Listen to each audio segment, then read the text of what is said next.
Apply कर देते हैं। गॉस साहब क्या बोले? गॉस साहब बोले कि नेट फ्लक्स का जो वैल्यू होगा, नेट फ्लक्स का जो वैल्यू होगा वो होगा sigma Q in by epsilon not. और वो भी कौन सा एरिया होगा? ये कर्व सरफेस एरिया बचेगा सिर्फ। समझ रहे बात को? दो बेस हटा दोगे तो कर्व सरफेस एरिया ही बचेगा। स्वागत है बच्चों मेरे यूट्यूब चैनल साइंस पॉइंट में। तो आज मैं इलेक्ट्रोस्टैट का एक ऐसा लेक्चर लाया हूं जिसमें हम लोग गॉसेस लॉ का एप्लीकेशंस पढ़ने वाले हैं। और लास्ट लेक्चर में हम लोगों ने गॉसेस लॉ का एक एप्लीकेशन हम लोगों ने पढ़ा था कि infinitely uniform line of charge के कारण उसके आसपास कितने फील्ड होते हैं, वो था 2k लैम्डा बाय r के बराबर। आज हम लोग पढ़ने वाले हैं बच्चों कि सिलिंड्रिकल चार्ज जो रहेगा उसके आसपास कितना फील्ड होगा, कैसे हम लोग फील्ड को डिराइव करेंगे। तो आइए बिना देरी किए देखते हैं। ठीक है, आज हम लोग इलेक्ट्रोस्टैट का गॉसेस लॉ का एप्लीकेशन पढ़ने वाले हैं। सबसे पहले जानेंगे बच्चों कि सिलेंडर्स जो होते हैं वो कितने तरह के होते हैं। तो आप देख ही रहेंगे सिलेंडर्स दो तरह के होते हैं। एक हॉलो सिलेंडर जो अंदर से खोखला होगा, ऐसा सिलेंडर मान सकते हैं जो अंदर से खाली हो, और एक सॉलिड सिलेंडर जो अंदर से भी भरा हुआ पड़ा हो। लोहा का सिलेंडर ऐसा मान लो, लोहा का सिलेंडर जो अंदर में भी सॉलिड और सरफेस पे भी सॉलिड। इसमें क्या है बच्चों कि हॉलो सिलेंडर में अंदर से खोखला होगा, हॉलो मतलब खोखला ही होता है, और सॉलिड का मतलब भरा पूरा। ठीक है, अंदर से खोखला नहीं रहेगा। अब मुझे दो टर्म जानना जरूरी है, आप लोगों को मुझे समझाना जरूरी है, sorry. Conducting bodies, conducting bodies क्या होता है बच्चों? जैसे मैं कंडक्टिंग सिलेंडर की बात करूंगा, कंडक्टिंग सिलेंडर की, तो कंडक्टिंग सिलेंडर जो होंगे तो ऐसा सिलेंडर जिसके सिर्फ सरफेस पे चार्ज हो, या ऐसा बॉडी जिसके सिर्फ सरफेस पे चार्ज हो, पूरे वॉल्यूम में चार्ज डिस्ट्रीब्यूशन नहीं हो बच्चों, अंदर कोई चार्ज नहीं होनी चाहिए। जितना चार्ज रहेगा वो बाहर रहेगा। जैसे मैं इसको कंडक्टिंग बॉडी तभी बोलूंगा जब इसके सिर्फ सरफेस पे चार्ज हो। ठीक है, इसके सरफेस पे अंदर कोई चार्ज नहीं होना चाहिए, उसको बोलते हैं हम लोग कंडक्टिंग बॉडीज। ठीक है, तो ऐसा तो सॉलिड सिलेंडर भी हो सकता है। ये तो मैंने बनाया हॉलो, हॉलो सिलेंडर, और अभी जो मैं बनाने जा रहा हूं ये है सॉलिड सिलेंडर। लेकिन ऐसा हो सकता है कि सॉलिड सिलेंडर, ये सॉलिड सिलेंडर पे भी सिर्फ सरफेस पे चार्ज हो, सिर्फ सरफेस पे, तो इसको बोलेंगे ये कंडक्टिंग सॉलिड सिलेंडर है। ये क्या है? Conducting solid cylinder. और ये क्या है? Conducting hollow cylinder. Conducting, conducting मतलब सिर्फ चार्ज कहां पे हो, चार्जेज जो प्रेजेंट होंगे कंडक्टिंग बॉडीज में are present at the surface, at the surface रे, सिर्फ सरफेस पे चार्ज रहेगा तो उसको कंडक्टिंग बॉडीज बोलेंगे। Not in the bulk of body, bulk of body इसके वॉल्यूम में चार्ज नहीं होना चाहिए बच्चों। ठीक है, ऐसे बॉडीज को कंडक्टिंग बॉडीज बोलते हैं। तो conducting bodies, conducting hollow cylinder भी हो सकता है बच्चों, स्फीयर भी हो सकता है, ऐसा कुछ है। ठीक है, और ये कंडक्टिंग सॉलिड सिलेंडर भी हो सकता है, कंडक्टिंग सॉलिड सिलेंडर भी हो सकता है। ठीक है, तो कंडक्टिंग में ये दोनों आ जाएंगे। ठीक है, सॉलिड भी रहेगा अगर अंदर से भरा पड़ा है, लेकिन चार्ज सिर्फ सरफेस पे, जैसे ये सॉलिड है तो इसके सिर्फ चार्ज सरफेस पे होना चाहिए, इसके अंदर नहीं होना चाहिए, तो इसको बोलेंगे कंडक्टिंग सॉलिड सिलेंडर। और यदि हॉलो सिलेंडर है तो हॉलो है तो अंदर में कुछ है नहीं, तो अंदर में कुछ है नहीं तो चार्ज भी नहीं रहेगा, यानी अंदर में चार्ज नहीं होनी चाहिए बच्चों। ऐसा नहीं कि इस सिलेंडर के अंदर कोई चार्ज रख देंगे, ऐसा कुछ नहीं, इसके सरफेस पे चार्ज होना चाहिए, बस इसको कंडक्टिंग बॉडीज कहा जाता है। चलिए, ये कॉन्सेप्ट है कंडक्टिंग बॉडीज का। दूसरा है बच्चों non conducting bodies. Non conducting bodies में चार्ज जो डिस्ट्रीब्यूटेड रहता है, चार्जेज आर डिस्ट्रीब्यूटेड, डिस्ट्रीब्यूटेड, सनम तेरी कसम, पूरी तरह से डिस्ट्रीब्यूशन रहता है भाई। Charges are distributed in the bulk of body. Bulk माने वॉल्यूम ही होता है बच्चों, बल्क ऑफ बॉडी, बल्क माने वॉल्यूम, बल्क ऑफ बॉडी। ठीक है, पूरे बॉडी के अंदर चार्ज रहेगा। जैसे मैं कोई सॉलिड सिलेंडर लूं, सॉलिड सिलेंडर, तो सॉलिड सिलेंडर के अंदर में चार्ज रहना चाहिए, सरफेस पे तो रहेगा ही, अंदर में भी चार्ज पूरी तरह से रहना चाहिए। जरूरी नहीं है प्लस हो, माइनस भी हो सकता है। ठीक है, ये चार्ज रहेगा, इसको बोलेंगे हम लोग ये नॉन कंडक्टिंग बॉडीज है। ठीक है, ऐसा स्फीयर भी हो सकता है, जैसे कोई सॉलिड स्फीयर है जिसके अंदर में चार्ज है, इसको सॉलिड नॉन कंडक्टिंग स्फीयर बोलेंगे बच्चों। क्या बोलेंगे? Non conducting sphere. बच्चों हॉलो में ऐसा हो नहीं सकता है, हॉलो में पूरा मास रहता है, कहां पे मास रहता है? पूरा सरफेस पे। हॉलो मतलब खाली, सरफेस पे रहेगा तो पूरा चार्ज भी सरफेस पे ही रहेगा, अंदर में तो रहेगा नहीं। इसीलिए सिर्फ सॉलिड सिलेंडर ही सॉलिड नॉन कंडक्टिंग सिलेंडर, ऐसा बोल सकते हैं, नॉन कंडक्टिंग ये सिलेंडर है। ठीक है। और ये क्या है, solid non conducting sphere, spherical charge या फिर स्फीयर बोल सकते हो, बाद में बोलेंगे स्फेरिकल चार्ज इसको, ठीक है। तो सॉलिड बॉडी नॉन कंडक्टिंग हो सकता है क्योंकि अंदर में भी मास होता है तो अंदर में चार्ज भी पॉसिबल है। तो आप कंडक्टिंग और नॉन कंडक्टिंग बॉडी समझ गए, ये समझ गया। आगे बढ़ते हैं, ओके, और कितना आगे बढ़े, चलो अब हम लोग डिराइव करने वाले हैं बच्चों electric field due to hollow conducting या solid conducting uniform infinite cylindrical charge. मैंने अभी आपको क्या बताया था, कंडक्टिंग जो हो सकता है, सिलेंडर कोई कंडक्टिंग हो सकता है तो वो हॉलो भी हो सकता है और सॉलिड भी हो सकता है, लेकिन चार्ज कहां रहना चाहिए, सिर्फ सरफेस पे रहना चाहिए। तो दोनों एक ही बात है, या तो हॉलो कंडक्टिंग या सॉलिड कंडक्टिंग सिलिंड्रिकल चार्ज है। ऐसा है, देखो कैसा है, कैसे रे, ऐसा ऐसा। मान लो ये एक सिलेंडर है, एक सिलेंडर है, अभी बना नहीं पूरा है, इनफिनिटली लॉन्ग सिलेंडर है ये, ठीक है। इनफिनिटली लॉन्ग मतलब ये हो जाएगा प्लस इन्फिनिटी, ये हो जाएगा माइनस इन्फिनिटी, बहुत बड़ा रे बड़ा है। और इनफिनिट का कॉन्सेप्ट मैं बता चुका हूं बच्चों आपको। मान लो इसका रेडियस है कैपिटल आर, ठीक है, और चूंकि इसके सरफेस पे चार्ज होगा, सरफेस पे चार्ज होगा, सरफेस पे, ठीक है, तो सरफेस पर पूरे कर्व सरफेस पे चार्ज होगा बच्चों, कर्व सरफेस पे चारों तरफ से चार्ज होगा। देखो जैसे ये इसके चारों तरफ चार्ज होगा, चारों तरफ, ठीक है, और चारों तरफ सरफेस पे चार्ज होगा तो हम लोग इसका क्या निकालेंगे, सरफेस चार्ज डेंसिटी। मान लो इसका सरफेस चार्ज डेंसिटी दे रखा है सिग्मा, ठीक है, यहाँ पे सिग्मा क्या है, surface charge density, charge density, ठीक है। और इससे पहले मैंने आपको बता दिया था प्रोसेस कि कैसे हम लोग इलेक्ट्रिक फील्ड इसके कारण निकालते हैं। तो बच्चों इसको मैं मान लेता हूं कि ये इसका इस सिलेंडर का एक्सिस है, एक्सिस टेढ़ा हो गया रे, टेढ़ा टेढ़ा टेढ़ा टेढ़ा टेढ़ा, ठीक है, मैं इसको सीधा करता हूं थोड़ा, ये एक्सिस का, ओहो सिलेंडर आ गया, सिलेंडर आ गया, ये क्या हो रहा है, ये क्या हो रहा है, सेलेक्ट नहीं हुआ था, ये एक्सिस है बच्चों सिलेंडर का, ठीक है। अब मान लो एक्सिस से किसी पॉइंट से, मान लो एक्सिस से कितनी दूरी पर है, ये कुछ दूरी पर, आर दूरी पर, मान लो इस पॉइंट पे आपको इलेक्ट्रिक फील्ड निकालना है, पी पॉइंट पे, ठीक है। तो ये जो पॉइंट है बच्चों, ये सिलेंडर के अंदर भी हो सकता है जहां पे आप फील्ड निकालोगे, या पॉइंट आप बाहर भी ले सकते हैं कि सिलेंडर के बाहर कितना फील्ड होगा, ठीक है। तो इससे पहले हम लोग दो केस ले लेते हैं। पहला केस, केस नंबर फर्स्ट, ठीक है, पॉइंट पी कहां है बच्चों, पॉइंट पी जहां पे हम लोग को फील्ड निकालना है, point P is inside the cylinder, inside the cylinder, cylinder cylinder cylinder, ठीक है, point P is inside the cylinder. तो यहां पे बच्चों देखो कितनी दूरी पर निकालना है, एक्सिस से आर यूनिट की दूरी पर निकालना है, एक पॉइंट पी है, यहाँ पे फील्ड निकालना है, ये स्मॉल आर माने है, और ये कैपिटल आर जो है वो रेडियस है सिलेंडर का, सिलेंड्रिकल चार्ज का, ठीक है। तो यहाँ स्मॉल आर साफ साफ देख सकते हो कैपिटल आर से छोटा है, छोटा छोटा छोटा है, ठीक है। तो यहाँ पे सबसे पहले मैंने आपको क्या बताया था, याद कीजिए, इलेक्ट्रिक फील्ड निकालने के लिए बच्चों सबसे पहला काम होता है गॉसियन सरफेस एज्यूम करना, ठीक है। तो आपको इसमें गॉसियन सरफेस एज्यूम करने में बिल्कुल दिक्कत नहीं होगी। लाइन चार्ज के कारण हम लोग क्या माने थे, सिलिंड्रिकल गॉसियन सरफेस। तो इसके कारण भी बच्चों इस पॉइंट पी को मैं, पी को कहां लिख रहे हैं, यहां लिखूं, यहां, ठीक है, पॉइंट पी है, यहां पे फील्ड निकालना है बच्चों इस पॉइंट पे। तो इसी पॉइंट के थ्रू हम एक गॉसियन सरफेस बनाएंगे जो कि होगा सिलिंड्रिकल, आर रेडियस वाला एक सिलिंड्रिकल गॉसियन सरफेस बनाएंगे, ठीक है। अब बच्चों ये गॉसियन सरफेस बना लिया, इसमें सिलेंडर में आपको पता होगा तीन तरह का एरिया होता है, तीन तरह का एरिया, एक एरिया ऊपर दिख रही इधर, इस एरिया के थ्रू भी कुछ फ्लक्स होगा, इस एरिया के थ्रू भी कुछ फ्लक्स होगा, और एक कर्व सरफेस एरिया है उसके थ्रू भी फ्लक्स होगा। तो मैं लास्ट वीडियो में, लास्ट लेक्चर में इस चीज को एक्सप्लेन कर चुका हूं बच्चों। और यहाँ पे जो कोई सरफेस एरिया होगा इसका डायरेक्शन ये होगा, इसका डायरेक्शन ये होगा, इसको मैंने मान लिया डी ए, ठीक है। तो एक एरिया ये हो गया, दूसरा एरिया ये हो गया, और तीसरा एरिया हो गया कर्व सरफेस एरिया, ये वाला घूमने वाला, ठीक है।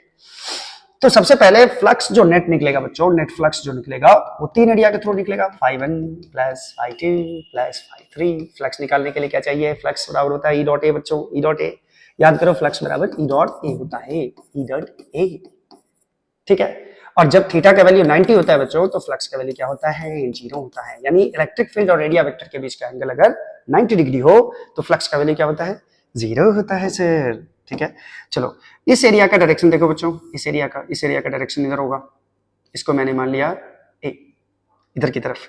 लेकिन फील्ड का डायरेक्शन क्या होगा बच्चों, ध्यान दो। तो फील्ड का डायरेक्शन अंदर में देखो, अंदर में तो चार्ज है ही नहीं, सबसे पहली बात। ठीक है, इसके एरिया का डायरेक्शन देखो, फील्ड का डायरेक्शन अगर मानना चाहते तो मान लो कि जैसे ये लाइन चार्ज होता है, तो लाइन चार्ज होता है तो हम लोग इधर फील्ड दिखाते हैं इधर की तरफ, और इस पॉइंट पे फील्ड दिखाएंगे चार्ज से दूर जाता हूँ, ये फील्ड का डायरेक्शन होगा इधर। तो यहाँ भी मान सकते हो कि इस लाइन के इधर फील्ड का डायरेक्शन है, और इस लाइन के इस साइड यानी एक्सिस के इस साइड फील्ड का डायरेक्शन ये है, ऐसा मान सकते हो, कोई दिक्कत नहीं है। ठीक है, अब देखो जरा, फ्लक्स इसके थ्रू नहीं होगा बच्चों, ये जो ऊपर वाला सरफेस है, क्योंकि एरिया वेक्टर का डायरेक्शन ये है और इलेक्ट्रिक फील्ड का डायरेक्शन ये है, दोनों के बीच का एंगल कितना है 90 डिग्री। इसमें भी देखो इस एरिया के थ्रू भी फ्लक्स नहीं होगा बच्चों, नहीं होगा, क्यों? क्योंकि इधर की तरफ एरिया वेक्टर है और फील्ड का डायरेक्शन इधर की तरफ है या फिर इधर की तरफ है, यानी फील्ड का डायरेक्शन ये हो जाएगा, तो ये एंगल हो जाएगा 90 डिग्री, जिसके कारण फ्लक्स हो जाएगा जीरो। यानी φ1 और φ2 जो मिल रहा है आपको, ये जीरो मिल रहा है, इसके थ्रू कुछ फ्लक्स मिलेगा, मान लेते हैं इसको φ कुछ मिला। इसमें ऐसे भी देख सकते हो कि यहाँ पे एरिया वेक्टर, इसके एरिया का डायरेक्शन, कर्व सरफेस पर जो छोटा सा एरिया है, इसका डायरेक्शन किधर है, इधर की तरफ है, और फील्ड का भी डायरेक्शन किधर है, इधर की तरफ है, इधर। तो मैं इसको मान लेता हूं, इस फाई को लिख देता हूं E इंटू ए किसका एरिया है, curve surface area, total curve surface area A मान लेते हैं, इलेक्ट्रिक फील्ड E मान लेते हैं, दोनों को गुना कर दो, फ्लक्स मिल जाएगा आपको, ये नेट फ्लक्स मिला। अब हम लोग क्या निकालते हैं, net charge enclosed by the Gaussian surface. तो गॉसियन सरफेस कौन सा है बच्चों, गॉसियन सरफेस ये है रे, अंदर में गॉसियन सरफेस बनाया है, जो पॉइंट पी से पास कर रहा है, इस पॉइंट से पास कर रहा है, जिस पॉइंट पे फील्ड निकाल रहा है। ठीक है, तो बच्चों चार्ज कहां है, टोटल चार्ज तो भाई सिलेंड्रिकल चार्ज के सरफेस पे है, इस सिलेंडर के सरफेस पे पूरा चार्ज है, अंदर में कोई चार्ज है ही नहीं। तो भाई इस गॉसियन सरफेस के अंदर कितना चार्ज आएगा, जीरो आएगा, चार्ज आएगा जीरो। अब लगा दो गॉसेस लॉ क्या कहता है, नेट फ्लक्स बराबर sigma Q in by epsilon not, sigma Q in by epsilon naught. तो नेट फ्लक्स आया है बच्चों कितना, E इंटू ए बराबर क्यू इन का मान जीरो है, क्यू इन का मान जीरो है, यानी अंदर भी कोई गॉसियन सरफेस के अंदर कोई चार्ज है ही नहीं, तो ये जीरो हो जाएगा। तो E का वैल्यू भी क्या हो जाएगा बच्चों, जीरो बट्टा ए, यानी कि जीरो हो जाएगा। मतलब कि हॉलो सिलेंड्रिकल चार्ज के अंदर में फील्ड होता है बच्चों जीरो।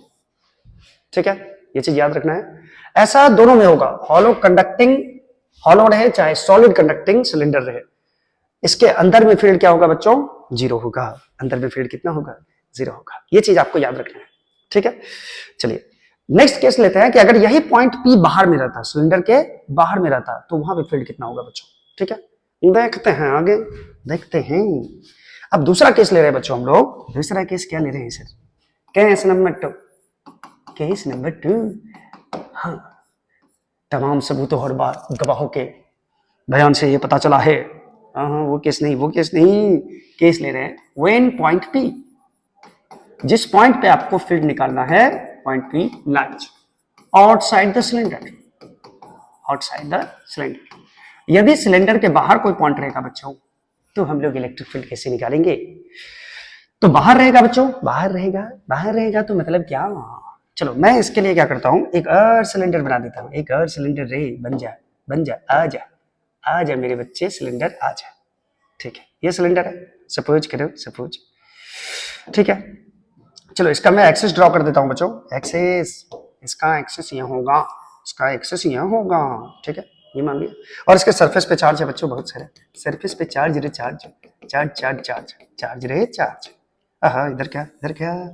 इधर मैं दिखा देता हूं, सरफेस पे चार्ज है, और इसका मैं रेडियस मान लेता हूं बच्चों r, इसका मैं रेडियस कितना मान लिया, r मान लिया, और इसके एक्सिस से यानी इस सिलेंडर के बाहर एक पॉइंट P है बच्चों, ये पॉइंट P है, और इस पॉइंट P पर हम लोगों को इलेक्ट्रिक फील्ड निकालना है, जो कि कितनी यूनिट की दूरी पर है, r यूनिट की दूरी पर है, यहां पे हम लोगों को फील्ड चाहिए। ठीक है, इस cylindrical hollow conducting cylindrical charge के कारण। ठीक है, हॉलो नॉन कंडक्टिंग भी होता है तो सरफेस पे चार्ज होता है। अब इस पॉइंट पे फील्ड निकालना है, ये दूरी स्मॉल r, इस बार स्मॉल r क्या हो गया, स्मॉल r कैपिटल R से बड़ा हो गया, ये छोटा r बड़ा हो गया, ये छोटा भाई बड़ा भाई से बड़ा हो गया। ठीक है, चलो सबसे पहले क्या करना है, गॉसियन सरफेस बनाना है। कैसे गॉसियन सरफेस बनाए, तो ये रेडियस वाला आप गॉसियन सरफेस ऐसा बना लो, मैं कलर थोड़ा सा चेंज कर लूं, मैं इस तरह का एक इधर भी आर रेडियस का एक लाइन ले लेता हूं और इधर से एक सिलेंड्रिकल गॉसियन सरफेस बना लेता हूं। ऐसा सिलेंड्रिकल गॉसियन सरफेस ऐसा बनाया, ऐसा कैसे रेसिंग हम ऐसा, ठीक है। और ये लेंथ में मान लेता हूं बच्चों, ये लेंथ एल है। ये क्या है? ये गॉसियन सरफेस है। ये क्या है? गॉसियन सरफेस, ठीक है। अब इसमें बच्चों गॉसियन सरफेस जो होगा तो इसमें भी तीन एरिया है, साफ साफ दिख रहा होगा। एक एरिया दिख रहा होगा ये वाला, ये वाला। एक एरिया आपको दिख रहा होगा ये वाला, ठीक है। अब देखो फील्ड का डायरेक्शन किधर होगा बच्चों? फील्ड का डायरेक्शन किधर होगा रे? किधर? चलो पॉजिटिव चार्ज है बच्चों, तो ये इसके कारण जो फील्ड होगा, ये फील्ड का डायरेक्शन इधर की तरफ होगा, ठीक है। इस साइड इधर की तरफ होगा। यहां फील्ड का डायरेक्शन, जो फील्ड का लाइन होगा, लाइंस ऑफ फोर्स, ये इस तरह का कुछ फील्ड होगा, ठीक है। ये फील्ड का डायरेक्शन होगा, ये इलेक्ट्रिक फील्ड का। इसको लाइन चार्ज ही मान सकते हो। तो इस चार्ज के कारण फोर्स, यहाँ पे फील्ड का डायरेक्शन क्या होगा? तो ये चार्ज से दूर जाता हुआ, पॉजिटिव चार्ज के कारण फील्ड कैसा होता है? दूर जाता हुआ। और ये सिमेट्रिकल फील्ड होगा, चारों तरफ होगा ऐसा। सिलेंडर के चारों तरफ ये इधर, इस पॉइंट पे इधर, इस पॉइंट पे इधर, इस पॉइंट पे इधर, ऐसे फील्ड होगा, ठीक है। लेकिन अगर हम एरिया की बात करें तो इस एरिया को बच्चों हम लोग मान लेते हैं, ये जो एरिया है, इस एरिया को मैंने 1 मान लिया, इस एरिया को मैंने 2 मान लिया, ठीक है। दोनों का एरिया तो सेम ही होगा। ये भी एरिया ये होगा, ये भी एरिया ये होगा। और ये जो तीसरा है कर्व सरफेस एरिया है इस सिलेंडर का, यानी कि ये कर्व सरफेस एरिया जो है, ये वाला रे, ये कर्व सरफेस एरिया। इस पे जिस पॉइंट पे फील्ड निकालना है, उस पॉइंट पे हम एक छोटा सा एरिया कंसीडर करेंगे, इधर की तरफ, इधर की तरफ, इधर की तरफ, ये कंसीडर करेंगे डी ए। और ये इलेक्ट्रिक फील्ड का डायरेक्शन है बच्चों, ये वाला फील्ड का भी डायरेक्शन यही है, यानी इलेक्ट्रिक फील्ड और एरिया वेक्टर का डायरेक्शन क्या है? सेम है। और इसको मैंने बोल दिया ये तीसरा एरिया है। अब गॉसियन सरफेस के थ्रू नेट फ्लक्स निकालो, net flux through Gaussian surface. तो एक सरफेस के कारण, पहला वाला जो सरफेस है, ये बेस, सिलेंडर का जो बेस होगा, ये सर्कुलर सरफेस, इसके कारण फ्लक्स φ1 मान लिया। दूसरा जो नीचे है बेस बच्चों, दूसरा है नीचे बेस, इसके कारण फ्लक्स मैंने φ2 मान लिया। और तीसरा तो मैंने मान लिया φ3 रे, φ3, ठीक है। देखो पहला वाला जो सरफेस है बच्चों, ये वाला ऊपर वाला सरफेस, इसके एरिया का डायरेक्शन क्या होगा? देखो ऐसा सिलेंडर रहेगा इस तरह का, तो मान लो ये सिलेंडर है, ये सिलेंड्रिकल सरफेस है, ये वाला गॉसियन सरफेस। तो इस बेस का एरिया का डायरेक्शन किधर होगा? ऊपर की तरफ। तो ये जो बेस है बच्चों, कौन सा बेस, कौन सा बेस, ये मैं दिखा देता हूं। ये जो बेस है बच्चों, ये वाला, इस बेस एरिया का डायरेक्शन किधर की तरफ होगा? ऊपर की तरफ, ये होगा। अब देखो इलेक्ट्रिक फील्ड और एरिया वेक्टर के बीच का एंगल कितना रे? 90 डिग्री। नीचे वाला जो एरिया है बच्चों, ये वाला बेस गॉसियन सरफेस का, इसके एरिया का डायरेक्शन किधर होगा? नीचे की तरफ होगा। ऐसा एरिया है तो नीचे की तरफ डायरेक्शन होगा इसका, इधर की तरफ डायरेक्शन होगा। और फील्ड का डायरेक्शन देखो किधर की तरफ है, ये दोनों के बीच का एंगल देख लो कितना है? 90 डिग्री। तो यानी कि अब जब थीटा 90 डिग्री होता है तो इस एरिया के थ्रू फ्लक्स क्या हो जाएगा? 0। इस एरिया के थ्रू फ्लक्स क्या हो जाएगा? 0। तो यानी कि φ1 और φ2 का मान मिलेगा 0 0 0 0 0 0 φ3। φ3 है बच्चों कर्व सरफेस एरिया के थ्रू कितना फ्लक्स होगा, कर्व सरफेस एरिया। तो देखो ये जो छोटा सा सिलेंडर हम लोग बनाए, उसका कर्व इधर भी है, पीछे भी है। टोटल एरिया हम मान लेते हैं E। और हर जगह जैसे छोटा सा ये एरिया कंसीडर करेंगे तो एरिया वेक्टर और फील्ड का डायरेक्शन क्या होगा? हर पॉइंट पे कर्व सरफेस पे सेम होगा। तो इसको मान लेता हूं मैंने EA। याद करो simplified version of Gauss's law. Direct flux निकालते हैं इलेक्ट्रिक फील्ड और एरिया वेक्टर को मल्टीप्लाई करके, यानी कि नेट फ्लक्स का जो मान है वो किसके बराबर आ गया? E × A के बराबर आ गया। अब गॉस लॉ अप्लाई कर देते हैं। गॉस साहब क्या बोले? गॉस साहब बोले कि नेट फ्लक्स का जो वैल्यू होगा, नेट फ्लक्स का जो वैल्यू होगा वो होगा sigma Q in by epsilon not. ये गॉसेस लॉ है। इतना बराबर हम EA लिख सकते हैं, EA। A मतलब किसका एरिया बच्चों? A मतलब किसका एरिया? A मतलब गॉसियन सरफेस का एरिया, गॉसियन सरफेस का एरिया। तो गॉसियन सरफेस में तो ये बेस के कारण फ्लक्स हुआ नहीं, तो ये एरिया है नहीं। इस बेस के कारण फ्लक्स नहीं हुआ तो ये भी एरिया नहीं है। ये कर्व सरफेस एरिया है, कर्व सरफेस एरिया। तो गॉसियन सरफेस का कर्व सरफेस एरिया क्या हो जाएगा? तो देखो यहां से कितने दूरी पर हम लोग को फील्ड निकालना था? यहां से r दूरी पर फील्ड निकालना था। ये देखो r मैंने लिख रखा है, r दूरी पर। तो ये जो गॉसियन सरफेस बनाया है, इस सिलेंडर का रेडियस कितना है? r। और इसका हाइट कितना माने हम लोग? हाइट माने l।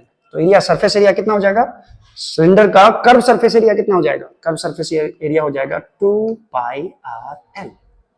2πrs होता है। अब सिग्मा क्यूइन की बारी है, सिग्मा क्यूइन की। इसको जरा ध्यान से समझना। सिग्मा क्यूइन सॉरी बच्चों, सिग्मा क्यूइन का मतलब क्या? सिग्मा क्यूइन को कैसे दिखाऊं? हाँ देखो बच्चों, सिलिंड्रिकल गॉसियन सरफेस जो बनाए हैं हम लोग, ये छोटा वाला सिलेंडर जो है वो गॉसियन सरफेस है। इस गॉसियन सरफेस के अंदर कितना चार्ज है? तो भाई इस गॉसियन सरफेस के अंदर सिलेंडर का कितना पार्ट है, देखो जरा, ये छोटा वाला जो सिलेंडर है उसका ये पार्ट इसके अंदर है, ये पार्ट छोटे वाले सिलेंडर का कौन सा पार्ट अंदर है, ध्यान से देखना। छोटे वाले सिलेंडर, बड़े वाले सिलेंडर ने छोटे को घेर लिया है। कितना दूर घेरा है, कितना हाइट तक घेरेगा, कितना हाइट तक घेरेगा, एल हाइट तक, एल हाइट तक घेरेगा। तो ये जो सिलेंडर है ऊपर में जो हम लोग सिलेंडर बनाए हैं, ये बीच में जो सिलेंडर बना हुआ है इस पे कितना चार्ज होगा, तो ये वाला सिलेंडर इसके अंदर है, ये वाला सिलेंडर, ठीक है। इस सिलेंडर पे जो चार्ज होगा इस सिलेंडर सरफेस पे, तो इस सिलेंडर का सरफेस को मैं यहां बना के दिखा देता हूं। ये बॉडी का पार्ट है, ये जो चार्ज सिलेंडर था ये इसका पार्ट है एक छोटा सा, जिसका लेंथ किसके बराबर होगा, एल के बराबर। जितना बड़ा गॉसियन सरफेस उतना ही बड़ा इसका भी लेंथ होगा। लेकिन ये इसका रेडियस कितना माने हुए हम लोग, देखो इसका रेडियस, इस सिलेंडर का रेडियस कितना माने, आर। अच्छा, इसमें कितना चार्ज होगा ये हम लोग को निकालना है। तो पहले इसका कर्व सरफेस एरिया निकालना। कर्व सरफेस एरिया कितना हो जाएगा, सिग्मा क्यू इन कैसे निकालेंगे, ध्यान दीजिएगा। सिग्मा क्यू इन मतलब गॉसियन सरफेस के अंदर कितना चार्ज है, यानी बड़े वाले सिलेंडर के अंदर सिर्फ कितना चार्ज है। चार्ज तो बहुत बड़ा पड़ा है पूरा सिलेंडर पे, ठीक है। तो सिग्मा क्यू इन हो जाएगा बच्चों, देखो सबसे पहले हम लोग क्या माने थे, इसका सरफेस चार्ज डेंसिटी, ये जो चार्ज सिलेंडर था उसका सरफेस चार्ज डेंसिटी था सिग्मा। तो इसका मतलब 1 मीटर स्क्वायर एरिया पे कितना चार्ज होगा, सिग्मा। 2 मीटर स्क्वायर एरिया पे कितना चार्ज होगा, 2 सिग्मा। अब इस सिलेंडर का एरिया कितना होगा बच्चों, इसका एरिया हो जाएगा 2 पाई आर एल, ठीक है। तो इस 2 पाई आर एल एरिया पे कितना चार्ज होगा, इस पे कितना चार्ज होगा। तो मैं सिग्मा को क्या करूंगा, 2 मीटर स्क्वायर है तो 2 सिग्मा, और यहां पे 2 पाई आर एल है एरिया, 2 पाई आर एल, इस पे कितना चार्ज होगा, तो सिग्मा को कितना से मल्टीप्लाई कर देंगे, 2 पाई आर एल से मल्टीप्लाई कर देंगे। यानी सिग्मा क्यू इन का मान हो जाएगा सिग्मा इंटू ये एरिया, एरिया कितना आया है 2 पाई आर इंटू एल, ये एरिया है। यानी इस छोटे वाले सिलेंडर पे अंदर में जो है छोटा वाला सिलेंडर, इस पे चार्ज होगा। यानी ये हो जाएगा बच्चों sigma into 2 pi R L by epsilon not is equal to हो जाएगा E into 2 pi R into L, ठीक है। ये इक्वेशन में मैंने सिग्मा क्यू इन का मान रख दिया। अब देखो कौन कौन कट जाएगा, यहां पे बच्चों 2 और 2 कट जाएगा, पाई आर, आर नहीं कटेगा, आर नहीं कटेगा, पाई पाई कट जाएगा, एल एल कट जाएगा, यहां से ई का वैल्यू हम लोग निकाल सकते हैं। ई का वैल्यू हो जाएगा ई इंटू आर, इधर बच रहा है बच्चों तो आर उधर नीचे चला जाएगा, ये बचेगा sigma R by epsilon not R. ये वैल्यू होगा ई ऑट, लिख देता हूं मैं ई ऑट, यानी बाहर में जो फील्ड होगा बच्चों ये होगा sigma R by epsilon not R. और यहां पे साफ साफ देख सकते हो आप जो ई ऑट जो है ये किसके प्रोपोर्शनल है, ठीक है। तो देखो सिग्मा तो कांस्टेंट होगा, ये सरफेस चार्ज डेंसिटी है, sigma constant, R constant, radius of cylinder constant, epsilon not constant होगा, इनवर्सली प्रोपोर्शनल टू किसके होगा, आर के होगा। यानी हम इस सिलेंडर से जितनी दूरी पर जाएंगे, जैसे यहाँ पी पॉइंट माने थे, कितनी दूरी पर माने थे पी पॉइंट, 8 यूनिट की दूरी पर माने थे। जैसे जैसे पॉइंट आगे बढ़ेगा, मतलब अगर हम सिलेंडर से इस सिलेंडर से दूर चलते जाए तो फील्ड का वैल्यू घटता जाएगा बच्चों, क्लियर है ये चीज। अगर मैं बात करूं eight the surface of cylinder, eight the surface of cylinder, cylinder के सरफेस पे कितना चार्ज होगा बच्चों, सिलेंडर एच, ठीक है। सरफेस ऑफ सिलेंडर पे चार्ज हो जाएगा, ये सॉरी फील्ड हो जाएगा। तो सरफेस पर अगर हम पॉइंट पी ले आए, ये पॉइंट को इस इसके सरफेस पे ले आए, यानी ये जो सिलेंडर था इनफाइनाइट लॉन्ग सिलेंडर, इसके ये पॉइंट पी उठ के यदि सरफेस पे आ जाएगा तो ये दूरी स्मॉल आर होगा, और ये स्मॉल आर किसके बराबर हो जाएगा, कैपिटल आर के बराबर। यानी स्मॉल आर को कैपिटल आर के बराबर कर दो तो यहां पे आपको सरफेस पर फील्ड मिल जाएगा। तो ई ऑट का फॉर्मूला क्या है, देखो जरा, ई ऑट का फॉर्मूला है sigma R by epsilon not R. और यहां पे ई सरफेस यदि निकाले तो सिग्मा कैपिटल आर तो ठीक है, एप्सिलॉन नॉट, और स्मॉल आर के बदले क्या डाल देंगे, स्मॉल आर के बदले यहाँ पे कैपिटल आर, ये दोनों गया। यानी सरफेस पर जो फील्ड होगा वो हर जगह कांस्टेंट होगा और इसका वैल्यू होगा सिग्मा बाई एप्सिलॉन नॉट के बराबर, क्लियर है। तो अंदर में, इसके अंदर में, सिलेंडर के अंदर में फील्ड क्या आया, 0, बाहर में फील्ड कितना आया, sigma R by epsilon not small R, और सरफेस पर फील्ड आया सिग्मा बाई एप्सिलॉन नॉट, ठीक है। चलिए अब देखते हैं बच्चों इसका ग्राफ कैसा होगा। ग्राफ ई वर्सेस आर का, graph of giraffe of E versus R, E versus R. Cylindrical charge जो था इसमें अंदर में फील्ड कितना था, ई इन बराबर 0, अंदर में हर जगह फील्ड 0। और जैसे ही हम इसके एक्सिस से हम r यूनिट की दूरी पर बाहर गए तो यहाँ पे बाहर में जो फील्ड आया बच्चों, ये आया sigma r bye epsilon not r के बराबर। r इसका रेडियस है और सिग्मा इसका चार्ज डेंसिटी है। यानी अंदर में हम अगर एक्सिस से अंदर में जब तक रहेंगे तब तक फील्ड 0 होगा। यानी यहां यदि मैं एक लाइन ड्रॉ कर लूं, पहले एक लाइन ऐसा भी, ये एक्सिस है। एक्सिस में मैं यहां पे अगर पॉइंट मानूंगा तो r 0 हो जाएगा, ठीक है। और जैसे ही मैं यहां तक बढ़ूंगा तो ये स्मॉल r का मान हो जाएगा कैपिटल R के बराबर सरफेस में। और इसके बाद जैसे जैसे आगे जाऊंगा वैसे वैसे फील्ड का वैल्यू घटेगा। तो मैं यहाँ ग्राफ ड्रॉ करने जा रहा हूं, इसके ध्यान से देखना, ध्यान से, तो समझ में आएगा, तो समझ में आएगा बच्चा, ठीक है। ये मान लेता हूं, इधर की तरफ मैं मान लेता हूं E इलेक्ट्रिक फील्ड इधर की तरफ बढ़ेगा और R इधर की तरफ बढ़ेगा, ठीक है। तो मैं यहाँ पे समझाने के लिए एक सिलेंडर यहाँ बना लेता हूँ। एक सिलेंडर ऐसा भी, एक सिलेंडर का एक्सिस मैं यही बना लेता हूँ। ये सिलेंड्रिकल मान लो चार्ज है, बड़ा सा सिलेंडर बनाना पड़ेगा। मैं इतना बड़ा सिलेंडर बनाऊंगा, इतना बड़ा सिलेंडर बनाऊंगा जो सब चौंक जाएगा। ये मान लो इस पे चार्ज है ऐसा, ये समझाने के लिए बना रहा हूँ बच्चों, ध्यान से देखना जरा, ठीक है। जैसे जैसे मैं एक्सिस से, यहाँ पे r बराबर क्या होगा, 0 होगा। जैसे जैसे मैं एक्सिस से आगे बढ़ूंगा इधर की तरफ, तो देख लो जरा, ये ओरिजिन है r बराबर 0 पे, और जब ये इसके रेडियस के बराबर होगा, ठीक है। तो अंदर में जब एक्सिस के अंदर में फील्ड क्या होगा, हर जगह फील्ड क्या होगा बच्चों, अंदर में ई का मान 0 हो जाएगा। यानी जब तक हम यहां से यहां तक बढ़ेंगे, यानी कि इसको मान लो तुम, ये r इक्वल टू r है, इधर की तरफ स्मॉल r का वैल्यू बढ़ रहा है, तो यहां से यहां की तरफ ई का मान क्या रहेगा, 0 रहेगा। और ई का मान 0 कौन एक्सिस पे होगा बच्चों, एक्स एक्सिस पे।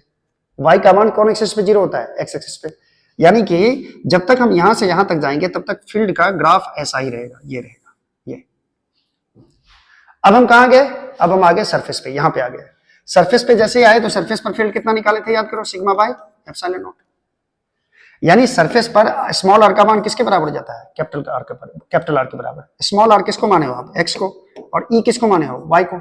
यानी x का मान जब r हो जाएगा तो y का मान हो जाएगा सिग्मा बाय एप्सिलॉन नॉट। यानी जब x का मान r हो गया तो y का मान सिग्मा बाय एप्सिलॉन नॉट कहीं होगा, यानी e का मान कहीं होगा सिग्मा बाय एप्सिलॉन नॉट इधर, ठीक है। अब मैं इसको मिटा लेता हूं, अब आपको समझ में आ जाएगा। जब x का मान r है तो y का मान बच्चों मान लो ये है, ये है, यानी कि ये। और यहां पे ई एस का वैल्यू क्या है बच्चों, सिग्मा बाय एप्सिलॉन नॉट के बराबर। वाई का वैल्यू ये है ना, वाई का value sigma by epsilon not. Y मतलब क्या, ई एस। अब जैसे ही हम बाहर जा रहे हैं, अब क्या आ गए, बाहर आ गए, जब रेडियस से बाहर जा रहे हैं, यानी कि सरफेस से बाहर।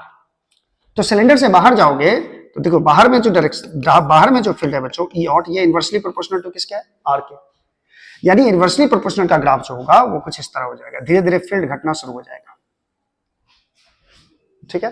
और ये हो जाएगा बच्चों, यहाँ पे ई इन का वैल्यू क्या हो जाएगा, 0 हो जाएगा, और ई ऑट का जो वैल्यू होगा बच्चों, ये इनवर्सली प्रोपोर्शनल टू आर हो जाएगा। ये ग्राफ हुआ है, आई होप कि समझ में आया होगा ये ग्राफ। पहले यहां से लेकर यहां तक सरफेस तक फील्ड 0 रहा है, जैसे ही सरफेस पर गए तो फील्ड बढ़ गया अचानक से, कितना हो गया, सिग्मा बाय एप्सिलॉन नॉट। और उसके बाद जैसे ही हम दूरी बढ़ाने लगे तो धीरे धीरे देखो फील्ड का वैल्यू घट रहा है, जैसे जैसे आगे जा रहे हैं धीरे धीरे फील्ड का वैल्यू घट रहा है, ठीक है। चलो ये समझ में आ गया, यही समझ में आ गया। चलो आगे बढ़े, आगे बढ़े। ये थी कहानी किसकी, hollow conducting solid conducting cylindrical charge की कहानी थी, ठीक है। ये इनफिनिटली लॉन्ग होना चाहिए बच्चों, आसपास ही फील्ड कहीं डिफाइन करेंगे। क्लियर है, क्लियर। चलिए नेक्स्ट है क्या, डेरिवेशन एप्स नंबर 3। तीसरा नंबर एप्लीकेशन है गॉसेस लॉ का। पहला नंबर एप्लीकेशन गॉसेस लॉ का था, इनफिनिटली लाइन ऑफ चार्ज के कारण, यूनिफॉर्म लाइन ऑफ चार्ज के कारण फील्ड। ये एप्स नंबर 1 गॉसेस लॉ का। एप्स नंबर 2 हॉलो कंडक्टिंग या सॉलिड कंडक्टिंग सिलेंड्रिकल चार्ज के कारण उसके आसपास फील्ड, जो कि अभी ड्राइव किया हम लोग, ठीक है। फॉर्मूला भी आपको याद रखना है बच्चों। और नेक्स्ट है electric field due to uniform solid non conducting infinite cylindrical charge, ठीक है बच्चों। इससे क्वेश्चन आ चुके हैं जेई में, मैं बताऊंगा। पहले ये कॉन्सेप्ट क्लियर कर ले कि uniform solid non conducting cylinder क्या हुआ, इस चीज पे ध्यान देना जरा। Uniform solid non conducting infinite cylinder cylindrical charge का मतलब क्या हुआ? नॉन कंडक्टिंग का मतलब समझो, अंदर में भी क्या है? चार्ज है। अंदर में भी क्या है रे? Charge charge charge. तो मैं एक सिलेंडर बनाने जा रहा हूँ बच्चों, मैं एक सिलेंडर यहाँ पे बनाऊंगा। मैं तो बनाऊंगा तेरे घर के सामने एक घर बनाऊंगा, एक घर बनाऊंगा, एक घर नहीं एक सिलेंडर बनाऊंगा। ठीक है, ये मैंने बनाया इनफाइनाइटली लॉन्ग सिलेंडर, थोड़ा बहुत टेढ़ा मेढ़ा हो सकता है। ठीक है, ये बनाया और ये बनाया, इसमें हर जगह चार्ज है बच्चों, plus plus plus plus plus plus plus plus plus plus. छूकर तेरे मन को किया तुमने क्या इशारा, बदला ये मौसम लगे प्यारा जग सारा। छूकर देखो, मुझे प्लस प्लस करने में बहुत अच्छा लगा है, बहुत अच्छा। कभी जो बादल बरसे मैं देखो तुझे आंखें भर के। ये देखो, ये मैंने बना डाला एक सिलेंडर जिसपे चार्ज पूरे वॉल्यूम में डिस्ट्रीब्यूटेड है। इसी को बोलते हैं, देखो पूरे वॉल्यूम में जब चार्ज डिस्ट्रीब्यूशन रहता है तो इसको बोलते हैं नॉन कंडक्टिंग बॉडीज।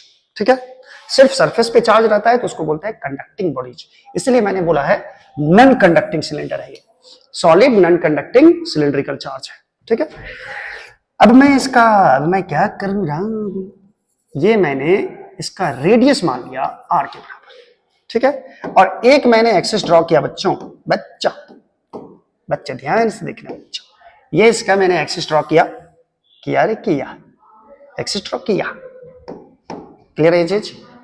और इस एक्सिस से मुझे इसके अंदर में ही फील्ड निकालना है, एक्सिस से किसी यूनिट की दूरी पर। मान लो मुझको यहां पे फील्ड निकालना है पॉइंट पी पे, अंदर में ही कोई पॉइंट पी है, अंदर में ही। कहा माने, कहा, इधर ही मान लेता हूं। अरे पी, मैं पी कहा मानू, कहीं मानू मेरी मर्जी, मैं यहां पी मान लेता हूं, ये पॉइंट पी है। और ये दूरी जो है बच्चों, ये दूरी है स्मॉल आर के बराबर, ये दूरी है स्मॉल आर के बराबर। एक्सिस से आर यूनिट की दूरी पर अंदर में फील्ड निकालना है। तो चूंकि चार्ज यहां पे पूरी तरह से डिस्ट्रीब्यूटेड है वॉल्यूम में, तो यहां पे जो हम टर्म यूज करेंगे वो टर्म यूज करेंगे वॉल्यूम चार्ज डेंसिटी, जो कि रो है, चार्ज पर यूनिट वॉल्यूम। ये है वॉल्यूम चार्ज डेंसिटी। क्लियर है? क्लियर? ठीक है, अब रो है वॉल्यूम चार्ज डेंसिटी, और यहां से मुझे एक्सिस से मुझे स्मॉल आर की दूरी पर यहां पे फील्ड चाहिए। अब सबसे पहले गॉसियन सरफेस बनाओ अंदर में। पहला केस क्या है बच्चे? पहला केस है inside the cylinder. Inside the cylinder आपको फील्ड चाहिए, मुझे एक फील्ड चाहिए सिलेंडर के अंदर। इस बार स्मॉल आर जो होगा ये कैपिटल आर से छोटा होगा। ये पहला केस है बच्चों, केस नंबर 1। जुगाड़ू राम हाजिर हो, ये कोर्ट का केस नहीं है। चलो, ये कैपिटल आर है, ये स्मॉल आर है। ठीक है, यहां पे फील्ड चाहिए, तो मैं यहां से एक गॉसियन सरफेस बनाऊंगा। मैं एक गॉसियन सरफेस ऐसा बना देगा, कैसा रे सिंघम, ऐसा गॉसियन सरफेस बनाएगा, ऐसा बनाएगा। ठीक है, ऐसा गॉसियन सरफेस बनाएगा, सिलेंड्रिकल गॉसियन सरफेस। अब इसमें भी 3 एरिया है बच्चों, 2 एरिया के थ्रू तो फ्लक्स होगा नहीं, जानते ही हो। इस एरिया के थ्रू फ्लक्स नहीं होगा। क्यों? क्योंकि फील्ड होगा बाहर की तरफ, फील्ड होगा एक्सिस के इस साइड, इधर फील्ड होगा, और एक्सिस के इस साइड इधर फील्ड होगा। ठीक है, ये फील्ड का डायरेक्शन होगा। अब बताओ इस एरिया का जो डायरेक्शन होगा बच्चों, इस एरिया का, क्योंकि इसके थ्रू आपको निकालना पड़ेगा फ्लक्स, इस गॉसियन सरफेस के थ्रू नेट फ्लक्स निकालना है, तो इस एरिया के थ्रू फ्लक्स होगा नहीं, एरिया नंबर 1, क्योंकि इस एरिया का डायरेक्शन किधर होगा? ऊपर की तरफ होगा रे, A1 का डायरेक्शन। और नीचे में जो एरिया है बच्चों ये वाला, इस एरिया के थ्रू जो फ्लक्स होगा, इस एरिया को मैंने मान लिया एरिया नंबर 2, और इसका डायरेक्शन, एरिया का डायरेक्शन इधर की तरफ होगा। एरिया और इलेक्ट्रिक फील्ड के बीच का एंगल ऊपर वाले सरफेस के लिए 90 डिग्री। यहां भी देख लो, एरिया और इलेक्ट्रिक फील्ड के बीच का डायरेक्शन कितना हो जाएगा? 90 डिग्री। तो इसके थ्रू फ्लक्स 0, इसके थ्रू फ्लक्स 0, तो बचा कौन? Curve surface area. इसका छोटे वाले सिलेंडर का कर्व सरफेस एरिया बचा। कर्व सरफेस एरिया में कोई भी एरिया का डायरेक्शन लोगे बच्चों, ये डीए का डायरेक्शन होगा, तो यहाँ पे देखो एरिया का और फील्ड का डायरेक्शन क्या है? सेम है, तो मैं डायरेक्टली E इंटू ए लिख दूंगा, E इंटू ए। तो नेट फ्लक्स जो आएगा बच्चों, नेट फ्लक्स फाई नेट बराबर, मैं मान लेता हूं पहले वाले सरफेस के कारण फ्लक्स होगा φ1, दूसरे वाले करंट फाई 2, तीसरे वाले करंट फाई 3।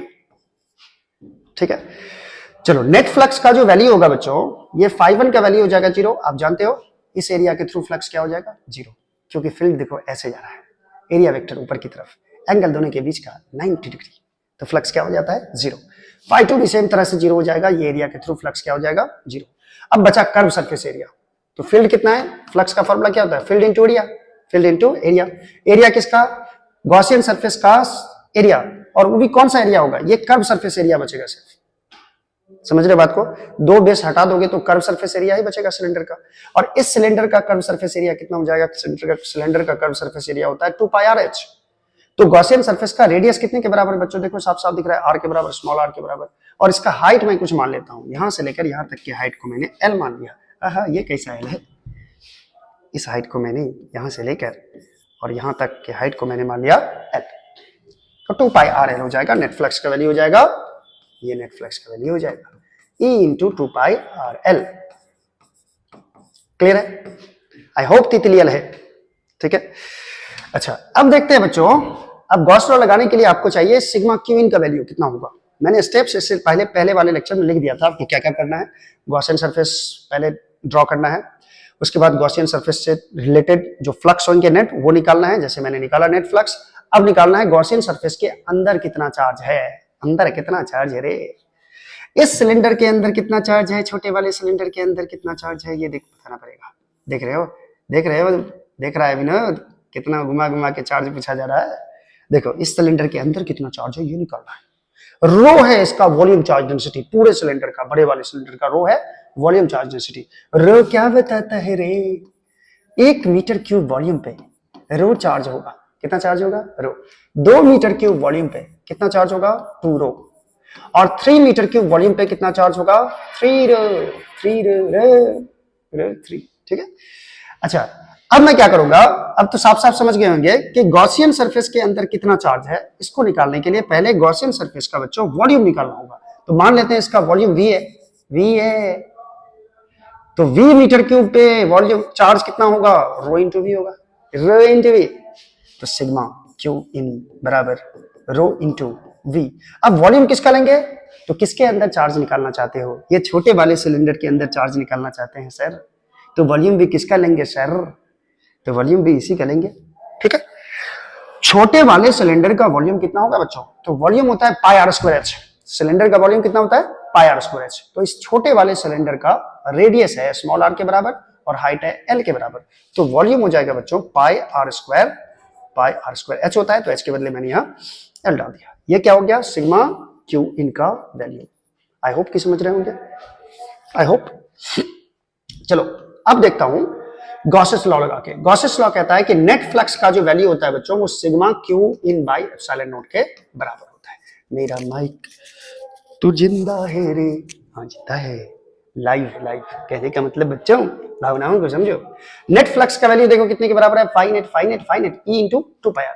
तो मैं यहां लिखने वाला हूं ई इंटू 3 पाई आर। ठीक है, और सिग्मा क्यू इन का वैल्यू देखो कितना है, rho into pi r square l, rho into pi r square l, ये है। अब बताओ, और डिवाइडेड बाय कितना होगा, सिग्मा क्यू इन बाय कितना है एप्सिलॉन नॉट। तो एप्सिलॉन नॉट लिखना नहीं भूलना है बच्चों, समझ में आ गया।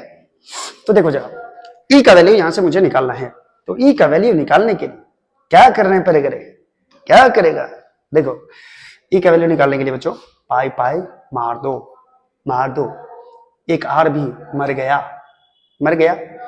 अब क्या बचा, 2 बचा, इधर 2 को मैं नीचे में लिख दूंगा। तो E इक्वल टू हो जाएगा बच्चों, E equal to rho R L ऊपर बचा। अच्छा, यहाँ पे रिफ्लक्स क्या है, E into 2 pi R L. क्या गलती लिखा है सारी बच्चे, सारी 2 पाई आर एल लिखना होगा बच्चों, क्योंकि नेट फ्लक्स का वैल्यू है E into 2 pi R L. ध्यान से देखना, ध्यान से, मेरी तरह तुम भी कभी ध्यान से देखा करो। पाई गया, आर एक गया और एल भी गया, तो क्या बचा 2 इंटू ई, यहां बचा 2 इंटू ई बचा।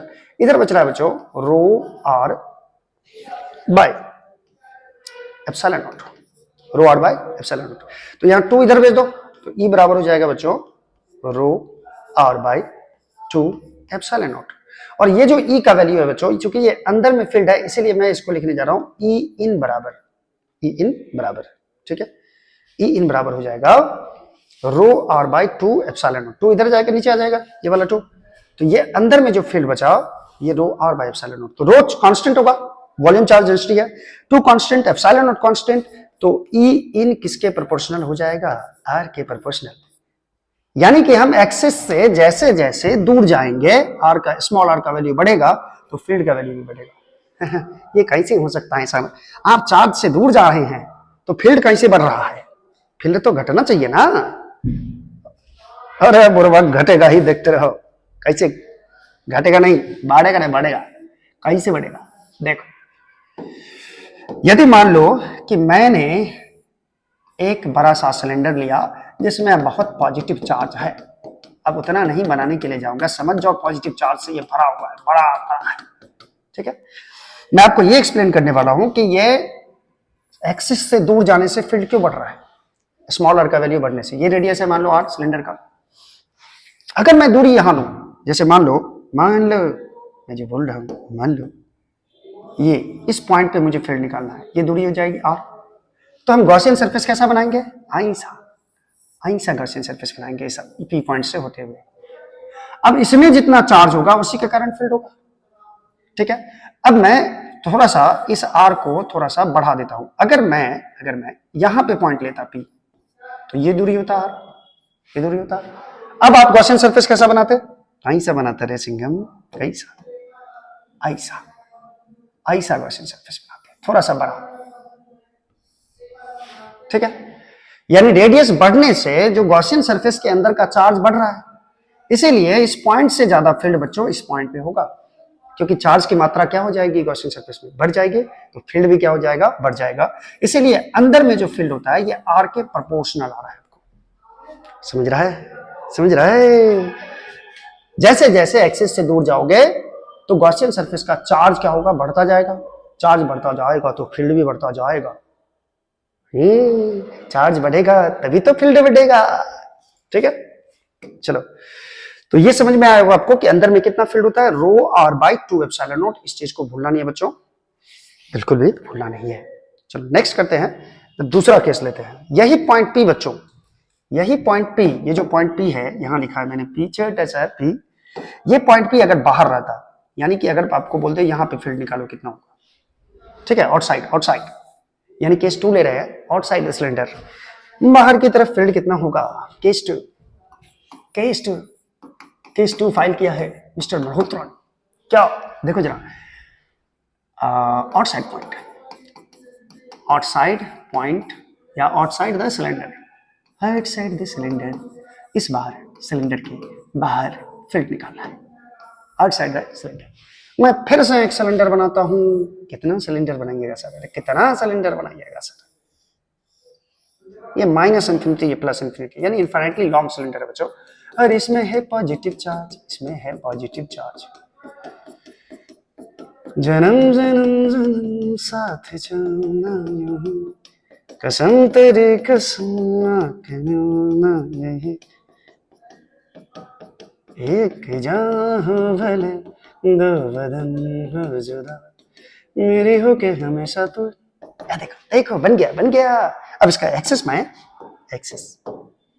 इसका एक्सेस मैं ठीक बीच में ड्रॉ कर देता हूं। कौन सा एक्सेस, ये एक्सेस मैंने ड्रॉ किया, और इस सिलेंडर का बच्चों रेडियस मान लेता हूं मैं कैपिटल आर के बराबर, ठीक है। और मैं एक्सेस से दूर जा रहा हूं, तेरी ओर दूर आ रहा हूं, यहां से एक्सेस से आर यूनिट की दूरी पर पी पॉइंट पे फील्ड निकालना है, इस पॉइंट पे फील्ड चाहिए बच्चों।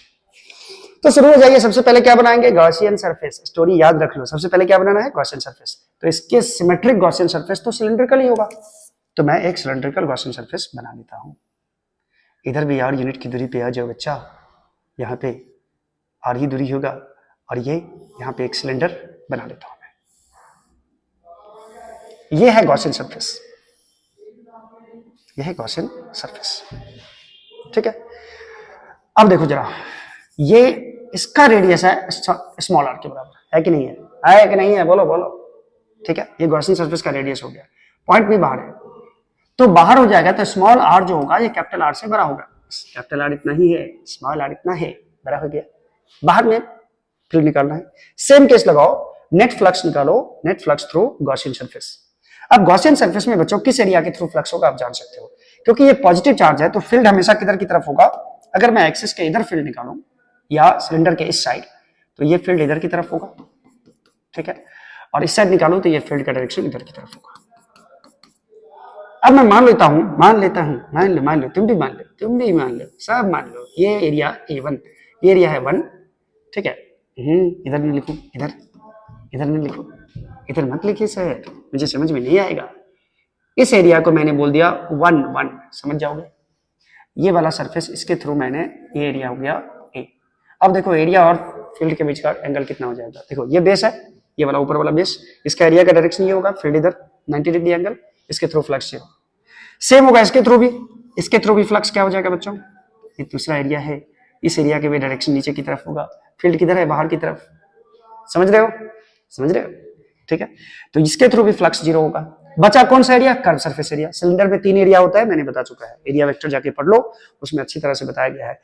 3 सिलेंडर में 3 सरफेस, एक बेस का, एक नीचे का बेस, एक कर्व सरफेस एरिया, कितने रहे, ठीक है। तो अब बचा सिर्फ कर्व सरफेस एरिया, यानी फ्लक्स जो नेट होगा वो किसके थ्रू होगा, सिर्फ कर्व सरफेस एरिया के थ्रू होगा। तो इसको डायरेक्ट फ्लक्स का फॉर्मूला लिख दो, E इंटू ए। तो E तो नहीं पता, E तो निकालना है, ठीक है। एरिया किसका सरफेस एरिया लोगे, curve surface area Gaussian surface का। तो गॉसियन सरफेस का जो बड़ा वाला सिलेंडर है, ये चौड़ा वाला सिलेंडर, उसका कर्व सरफेस एरिया निकालो कितना होगा। देखो कर्व सरफेस एरिया पे कोई भी छोटा सा एरिया लोगे DA, तो ये फील्ड के डायरेक्शन में ही आएगा, फील्ड का डायरेक्शन तो इधर ही होगा, बाहर की तरफ। तो दोनों के बीच का एंगल 0 है, इसलिए डायरेक्टली मैंने लिख दिया EA, बताया भी था, simplified version of Gauss's law. E into A का वैल्यू क्या हो जाएगा बच्चों, ए मतलब इस बड़े वाले से, मतलब ये जो छोटा वाला सिलेंडर है उसका curve surface area, curve surface area होता है 2πRH। लेकिन ये गॉसियन सरफेस के लिए रेडियस कितने के बराबर है, रेडियस R के बराबर, और इसका हाइट मैंने माना नहीं, हाइट मान लेता हूं L के बराबर, तो 2πR, ये नेट फ्लक्स हुआ। अब निकालना होगा आपको, अब निकालना होगा क्या, सिग्मा क्यूइन। सिग्मा क्यूइन कितना होगा, सिग्मा क्यूइन का मतलब समझा, ये गॉसियन सरफेस के अंदर कितना चार्ज, गॉसियन सरफेस के अंदर कितना चार्ज होगा, ये निकालने के लिए बच्चों यहां साफ साफ देख सकते हो, गॉसियन सरफेस के अंदर सिलेंडर का सिर्फ यही पार्ट है, ये पार्ट है, अंदर में जो छोटा वाला सिलेंडर है उसी पे तो चार्ज, उसी में चार्ज है ना, इस गॉसियन सरफेस में थोड़ा ही है। इस गॉसियन सरफेस के अंदर ये गॉसियन सरफेस कितना चार्ज को कैप्चर किया हुआ है, इतना ही चार्ज को, ठीक है। अब इतना वॉल्यूम में कितना चार्ज होगा बच्चों, तो याद करें फिर से, 1 मीटर क्यूब वॉल्यूम में कितना चार्ज रहेगा, रो चार्ज। 2 मीटर क्यूब वॉल्यूम में कितना चार्ज होगा बच्चों, 2 रो। 3 मीटर क्यूब में कितना होगा चार्ज, 3 रो। तो यदि मान लो ये जो सिलेंडर बनाए हैं जो अंदर में है, यानी जितना गॉसियन सरफेस जो सिलेंडर को अंदर कैप्चर किया है उसका वॉल्यूम में मान लेता हूं V मीटर क्यूब, तो V मीटर क्यूब में कितना चार्ज हो जाएगा, रो इंटू V के बराबर, या V इंटू रो के बराबर। सिग्मा क्यूइन का वैल्यू हो जाएगा रो इंटू V के बराबर। चलो V वॉल्यूम, वॉल्यूम किसका, जिसमें चार्ज है, तो भाई चार्ज गॉसियन सरफेस में थोड़ी है, गॉसियन सरफेस के अंदर है इस वाले सिलेंडर में, तो इस वाले सिलेंडर का जिसका हाइट होगा L के बराबर, ये जो अंदर में सिलेंडर है ये वाला, इसका हाइट होगा L, और रेडियस कितना होगा, कैपिटल R के बराबर। रेडियस कितना होगा छोटे वाले, ये लंबा वाला सिलेंडर का, कैपिटल R के बराबर, क्योंकि इसी सिलेंडर में बच्चों चार्ज है, इसीलिए मैं अंदर वाले छोटे से सिलेंडर का वॉल्यूम निकालूंगा, इसके अंदर कितना चार्ज है, ठीक है। तो रो इंटू वॉल्यूम होता है πr² h के बराबर। तो R किसका लेंगे, जिसमें चार्ज है, चार्ज वाला का रेडियस है R, कैपिटल R है, और लेंथ कितना है L, तो πr² h यानी कि L, ये हो जाएगा सिग्मा क्यू इंटर। अब लगा देंगे हम लोग गॉसियस लॉ। गॉस लॉ कहता है, गॉस लॉ ने कहा था कि फाई नेट का वैल्यू जो होता है वो sigma Q in by epsilon not के बराबर होता है, गॉस कह गए थे। तो ये फाई नेट का वैल्यू है E इंटू 2πr/L, और इसका वैल्यू सिग्मा क्यू इन का वैल्यू कितना बच्चों, रो पाई r² L बाय, उसके बाद ये सिग्मा क्यू इन का वैल्यू हो गया डिवाइडेड बाय एप्सिलॉन नॉट है, तो डिवाइडेड बाय मैंने एप्सिलॉन नॉट कर दिया, समझ रहे हो। तो ये बच्चों यहां पे साफ साफ आप देख सकते हो, कट कर सकते हो, क्या क्या कटेगा, पाई पाई गया, पाई पाई कट गया, रे मेरा पाई पाई कट गया। अच्छा नेक्स्ट देखो क्या बच रहा है इधर, E2R, E2R मतलब 2R बच रहा है बच्चों, ये 2R नीचे आ जाएगा, तो ये जो फील्ड होगा बच्चों E बराबर फील्ड कितना होगा, इधर बच रहा है रो आर स्क्वायर बाय, इधर आएगा बच्चों 2R आ जाएगा, 2 एप्सिलॉन नॉट, यहाँ पे नीचे में एप्सिलॉन नॉट है, 2 एप्सिलॉन नॉट, और ये स्मॉल r भी नीचे आ जाएगा। अब ये जो फील्ड होगा ये बाहर में फील्ड होगा बच्चों, ये हो गया बाहर में field, rho are square by 2 epsilon not r हो जाएगा। अब एक चीज आप देख सकते हो यहाँ पे कि रो कांस्टेंट कैपिटल R यानी रेडियस ऑफ सिलेंडर कांस्टेंट है, ये वाला सिलेंडर, ठीक है, 2 कांस्टेंट एप्सिलॉन नॉट कांस्टेंट, तो ये स्मॉल r जो है ये वेरिएबल है, तो E out inversely proportional to R हो गया। मतलब जैसे जैसे हम सिलेंडर के बाहर पॉइंट जैसे जैसे बढ़ेगा यानी स्मॉल r का वैल्यू बढ़ता जाएगा तो फील्ड का इफेक्ट कम होता जाएगा, सीधी सी बात है, सिलेंडर से बाहर जाएंगे तो फील्ड कम होगा। अच्छा एट द सरफेस क्या होगा बच्चों, एट द सरफेस भैया ये पॉइंट P अगर हम सरफेस पे ले आए, सरफेस पे कहने का मतलब ये पॉइंट P अगर उठ के यहां आ गया यानी इस सिलेंडर के सरफेस पे आ गया, तो यहां पॉइंट था तो ये स्मॉल r था, अब पॉइंट उठ के यहां आ गया तो स्मॉल r का मान r किसके बराबर हो जाएगा, स्मॉल r का मान कैपिटल R के बराबर, ठीक है, तो सरफेस पर स्मॉल r का मान कैपिटल R के बराबर आ जाएगा। तो बाहर में जो फील्ड होगा बच्चों E ऑट बराबर ये हो जाएगा रो आर स्क्वायर, ये तो सही है, बाय 2 एप्सिलॉन नॉट, और स्मॉल r के बदले में यहाँ कैपिटल R लिख दूंगा और यहाँ से आउट हटा के S कर दूंगा रे सरफेस पे, तो ये हो जाएगा बच्चों सरफेस पर फील्ड हो जाएगा रो r बाय 2 एप्सिलॉन नॉट के बराबर, सरफेस पे ये फील्ड होगा, ठीक है। चलो तो 3 चीज हम लोग को सीखने को मिला, सीखने को क्या मिला, 3 चीज मिला, कैसे मिला रे, देखो solid non conducting cylindrical charge के अंदर में फील्ड होता है बच्चों, कितना था अंदर में फील्ड था rho r by 2 epsilon naught, side अंदर में कितना फील्ड था बच्चों, inside rho r by 2 epsilon not, ठीक है, चले rho r by 2 epsilon naught. अच्छा सरफेस पे आके फील्ड कितना हो गया था, सरफेस पे आके फील्ड कितना हो गया है देख लीजिए रहा है, सरफेस पे रो आर बाय 2 एप्सिलॉन नॉट, यानी यही स्मॉल r का मान कैपिटल R रख दोगे तो ये सरफेस पे हो जाएगा। और बाहर में जो फील्ड आया बच्चों E ऑट, ये आया है rho are square by 2 epsilon not R, ये है, देख लो जरा, rho are square by 2 epsilon not R। यदि मैं ग्राफ खींचूं इसके लिए solid non conducting cylindrical charge के लिए, यदि मैं ग्राफ खींचूं E versus R, graph E versus R, ठीक है, तो मैं यहां इसको मान लेता हूं स्मॉल r, इधर की तरफ मान लेता हूं फील्ड E, यानी ये x का वैल्यू है, ये y का वैल्यू है, ठीक है। आप साफ साफ देख सकते हो कि E इन प्रोपोर्शनल किसके है, R के, E in proportional to R, E in proportional to R, यानी कि E किसको माने बच्चों, E माने हम लोग y एक्सिस को, E किसको माने हैं y एक्सिस को, तो y प्रोपोर्शनल टू R किसको माने हैं x एक्सिस को, y प्रोपोर्शनल टू x, यानी कि y बराबर kx लिख सकते हैं इसको। यानी ये जो ग्राफ होगा बच्चों अंदर में सिलेंडर के अंदर में जो फील्ड और R के बीच का ग्राफ होगा वो एक स्ट्रेट लाइन आएगा, और ये कहां तक आएगा, मान लो यहाँ पे R बराबर क्या है बच्चों 0, यहाँ फील्ड भी क्या है 0, ठीक है, चलो इसको हटा देते हैं R बराबर 0 देखो, और मान लो यहां से R बढ़ते एक्सिस से हम कितनी दूरी पर आ गए, रेडियस के बराबर आ गए, ठीक है। जैसे ही हम यहां से यहां तक आए तो फील्ड देखो y बराबर kx का ग्राफ कैसा होता है, ये ओरिजिन से पास करने वाला ग्राफ होगा, ठीक है। तो सपोज करो जैसे जैसे हम अंदर में एक्सिस से बढ़े वैसे वैसे फील्ड का वैल्यू धीरे धीरे बढ़ता जाएगा, ये स्ट्रेट लाइन ग्राफ आएगा बच्चों, ठीक है, ये समझना जरा, ये समझना।